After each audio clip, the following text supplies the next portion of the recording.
A real-world exercise tested the emergency response to a bioterror attack on the continental United States. The operation was called Dark Winter. Within just a few days, the simulation spiraled out of control.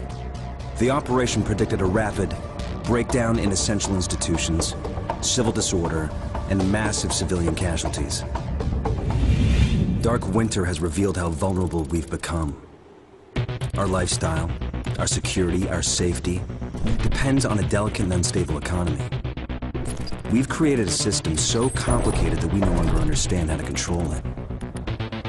Oil, power, shipping, transport.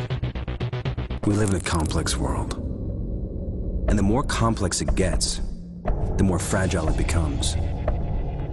The system is built on a global supply chain that gets things where they're needed, just in time. We've created a house of cards. Remove just one, and everything falls apart. And what's fueling this system? Money. Americans can spend $90 billion in a single day of shopping. Last year, 200 million people swarmed their local stores on November 23rd. We call that day Black Friday. Did you know that a flu virus can survive on the surface of a banknote for up to 17 days? One day there will be a pandemic. It could begin during the crush of Black Friday sales.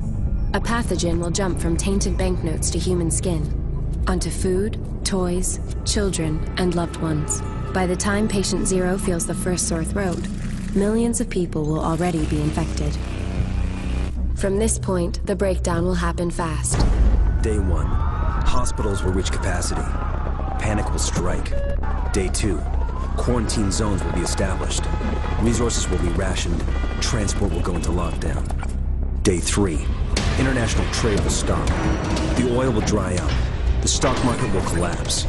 Day 4, the power will fail. The shelves will be empty. The taps will run dry. And once hunger and despair take hold, people will do anything for survival. By day 5, everyone will be a potential threat. In 2007, a new presidential directive was signed quietly into law. This maps out the government's response to a crisis, a plan to cope with a real dark winter. It is known as Directive 51. There are rumors of shadow agencies, sleeper cells, covert agents, but nothing can be confirmed. Our complex world is primed for breakdown. And once the chaos strikes, there won't be resources to save us all. The only question left is, what will it take to save what remains?